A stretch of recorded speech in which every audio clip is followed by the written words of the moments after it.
Good morning everyone, কেমন আছো সবাই? আশা করি সবাই খুব ভালো আছো। তো আমিও খুব ভালো আছি। আজকে আবার সকাল সকাল আসলাম মাঠে। তো মাঠে গিয়ে দেখো আমি কি করি। তো আমরা তো তোমরা জানোই আমরা কৃষক মানুষ। কৃষক হলে যা হয়, সকাল সকাল মাঠে আসতে হয়, মাঠে এসে কাজ করতে হয়। তো দেখো আমিও কি করি। তো বন্ধুরা, আমি ফাইনালি চলে আসলাম আমাদের বাগানে। তো আজকে সকাল সকাল উঠে আসলাম বাগানে। বাগানে একটু কাজ করব। তো দেখো কি কাজ হয়। কারণ কাজ বলতে কি, আমাদের বাগানে ঘাস হচ্ছে, তো ঘাসগুলো হাত দিয়ে তুলছিলাম। তো এখন আবার ছোট ছোট ঘাস হচ্ছে।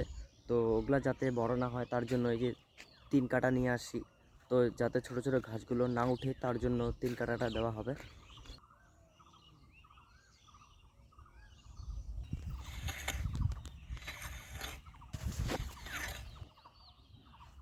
তো বন্ধুরা, যাও তোমরাও নিজের নিজের কাজ করো, আমিও কাজ করি। তো আজকের ভিডিওটা এটাই ছিল। টাটা।